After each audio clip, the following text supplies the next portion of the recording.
We're joined now by Heidi Przybyla in Washington. She is the senior political reporter for USA Today. Hey, Heidi. Hey.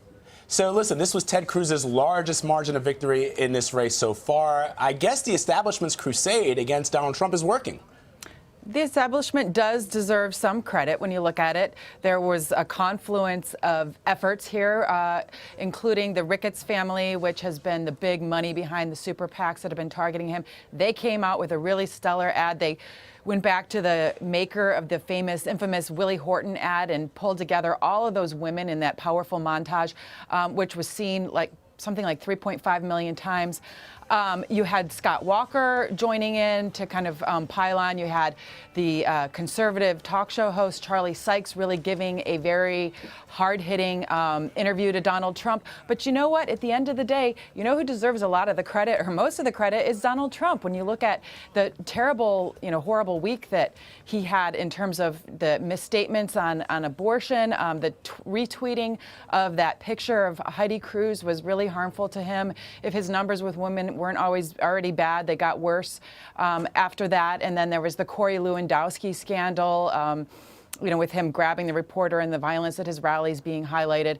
And then that disastrous Washington Post editorial board meeting where he couldn't really answer definitively how he would use nuclear weapons, all of those things raising some serious warning flags for Republicans. And Vlad and Christine, if you look at the exit polling analysis, there's some really kind of disturbing numbers which the media immediately started jumping on, which was that how can you nominate someone who exit polls show 35% of the Republican electorate said they found him to be scary in terms of, if he became the nominee, and 20% concerned. So there you have over 50% of Republican voters, at least, very concerned. Well, you know what, Heidi, though?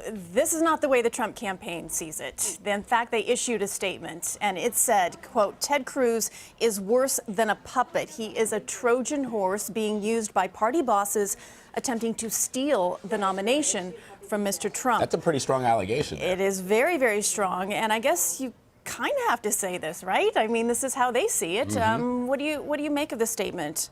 It's how they see it, and it's how a lot of his supporters see it. Now, remember, it's not like he's losing. He's just not gaining with the people who support him, feel very strongly about him.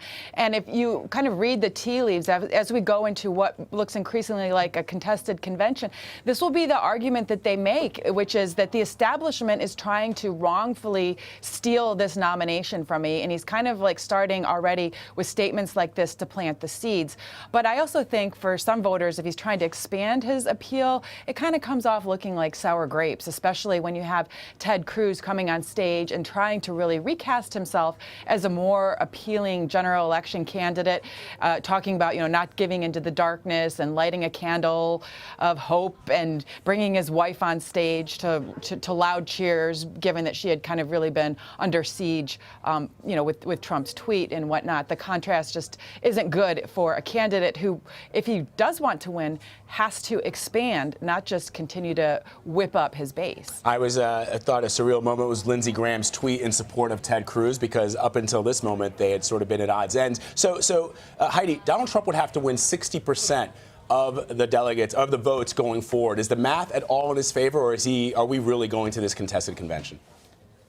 The consensus this morning seems to be very good chances of going into a contested convention. And that's really kind of like scrambling the calculus right now. If you talk to Republicans, there's all of this kind of hopeful talk about maybe bringing in somebody like a Paul Ryan. But at the end of the day, I think the way to read this is to just consider the fact that I don't think they can bring anybody in there at a last minute who hasn't actually worked for this and campaigned for this. And it's going to be, if Donald Trump can't make it on the first round, more than likely an effort to really kind of coalesce behind Ted Cruz. And everything you see from this point up until then is going to be an effort by the establishment to get behind Ted Cruz, whether they think he's the strongest general election candidate or not.